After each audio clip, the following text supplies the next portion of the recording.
Suhana লাইভৰ top 10 বাতৰিলৈ স্বাগতম।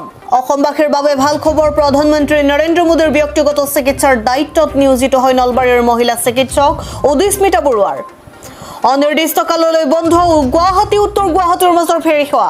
ব্ৰহ্মপুত্ৰৰ জলস্তৰ বৃদ্ধিৰ বাবে এই সিদ্ধান্ত পৰিবহণ বিভাগৰ। নলবাৰীৰ বৰভাগৰ জিবিডি পথত ভয়ংকৰ দুৰ্ঘটনা। গৰু কঢ়িওৱা টাটা দিয়াই বাহনে মহতিয়াই নিলে 2 কিশোৰ। ভাৰতীয় বায়ুসেনাৰ অভিযানত উদ্ধাৰ ডিব্ৰুগড়ৰ কেইবাজনো মাছমৰীয়া। জলস্তৰ বৃদ্ধিৰ বাবে আবদ্ধ হৈ আছিল এই সকল মাছমৰীয়া। মাৰ্ঘেৰিটাৰ পাটকাই পাহাৰত মৃত্যু 2 শ্ৰমিকৰ। এই পৰ্যন্ত উদ্ধাৰ হোৱা নাই মৃতকৰ পৰিচয়। ৰাজ্যৰ বান পৰিস্থিতি আৰু অধিক অৱনতি। NHPCৰ বান্ধ এৰাৰ লগে লগে হাহাকাৰ সমগ্ৰ উত্তৰ অসমৰ। কিছু সময়ৰ বাবে লোকসভাৰ অধ্যক্ষৰ আসনত বহিল সাংসদ দিলীপ শইকীয়াই। অধ্যক্ষ ওম বিৰলা আৰু প্ৰধানমন্ত্ৰীক ধন্যবাদ সাংসদগৰাকীৰ। এতিয়াৰ পৰা কৰ্তব্যৰ সময়ত ব্যক্তিগত চিকিৎসালয়ত প্ৰেক্টিচ কৰিব নোৱাৰিব চৰকাৰী চিকিৎসকে। এই কথা সদৰি কৰিলে মুখ্যমন্ত্ৰী হিমন্ত বিশ্ব শৰ্মাই।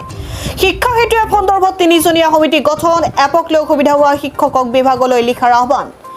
এতিয়াৰ পৰা বাল্য বিবাহ কৰিলে অথবা বাল্য বিবাহ কৰি সন্তান জন্ম দিলে আইন অধীনত দিয়া হ'ব শাস্তি। দেশ বিদেশৰ খবৰৰ বাবে চাই থাকক সুহানা লাইভ।